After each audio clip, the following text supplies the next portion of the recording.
అంటే మీ ఆనందం కోసం మీరు తీసుకొని మిమ్మల్ని మీరు కొల్లబడుచుకొని మీరు చస్తున్నారు. సరే అది ఏదో రీహాబ్ వస్తుంది. కానీ ఇంకోటి డ్రగ్స్ అమ్మడం అనేది చాలా పెద్ద దారుణానికి. దానికన్నా దారుణం ఏంటి తెలుసా? మీరు అమ్మినప్పుడు కొనుక్కునేవాడు ఎవడు? అలవాటు ఉన్నవాడే కొనుక్కుంటాడు. వాడిని ఎవరిని మీరు గన్ను పెట్టి. దానికన్నా దారుణమైనది ఏంటంటే బలవంతంగా అలవాటు చేయడం. అది ఆ రోజు నేను తీసుకొచ్చింది.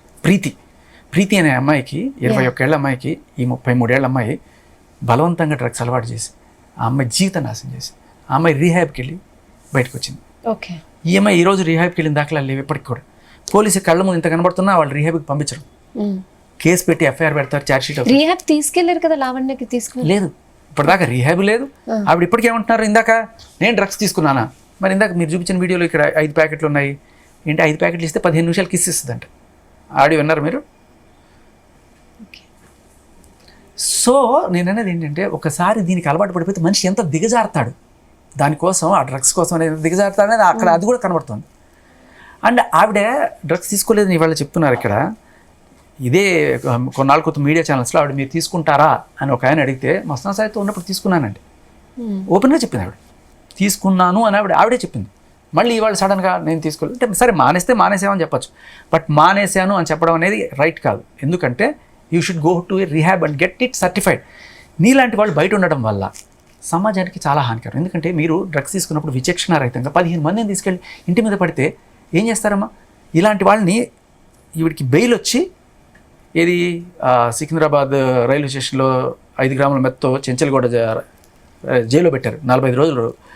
తర్వాత బెయిల్ తీసుకొని బయటకు వచ్చి ఇప్పటిదాకా 10 కేసులు నమోదైనాయి. అన్ని ఏళ్ల మీద దాడులే. ఓకే. అండ్ నా మీద కూడా దాడి ఉంది దాంట్లో. ఇదే మీ ఆఫీస్ కింద నేను రాత్రిపూట అర్ధరాత్రి 11:30 పూట వెళ్తుంటే రౌడీని తీసుకొచ్చి నా మీద దాడి చేస్తుంది. ఇదే రౌడీని తీసుకుని వెళ్ళి ఇప్పుడు వీళ్ళ మీద. సో ఇప్పుడు అసలు ఏంటంటే రాజ్ తరుణ్ ఇష్యూతో స్టార్ట్ అయింది లావణ్య, అంతే కదా? ఇంత రక్కస్ క్రియేట్ చేస్తుంటే పోలీసులు ఏం చేస్తున్నారు అనేది నా పాయింట్.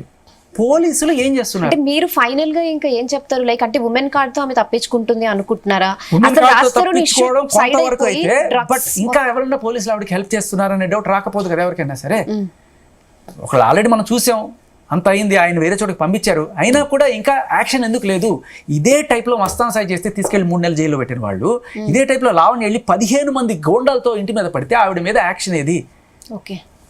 ఎందుకంటే ఒక డ్రగ్స్ బారిన పడిన ఒక విచక్షణ లేని మనుషులుగా తయారవుతారు వీళ్ళని మనం కూర్చోబెట్టి మీరు తీసుకున్నారమ్మా లేకపోతే తీసుకోలేదా చేశారా అని వాళ్ళు దొంగ మీరు దొంగ అని అడగడం అనేది వెరీ సెన్స్లెస్ క్వశ్చన్. ఓకే. ఎందుకు వీళ్ళని మీద యాక్షన్ తీసుకోవట్లేదని పోలీసులు అడగడం సరైన క్వశ్చన్. ఓకే శేఖర్ భాష గారు, సో అంటే మీ వర్షన్ అయితే కంప్లీట్ గా అసలు యాక్షనే తీసుకోవట్లేదు అంటారు పోలీసులు ఈమె మీద స్పెషల్లీ. ఓకే. అంటే మిగతా వాళ్ళు వెళ్తున్నారు జైలుకి, లైక్ వాళ్ళ మీద కేసులు అయితే ఉన్నాయి ఈమెతో పాటు ఉన్నవాళ్ళు.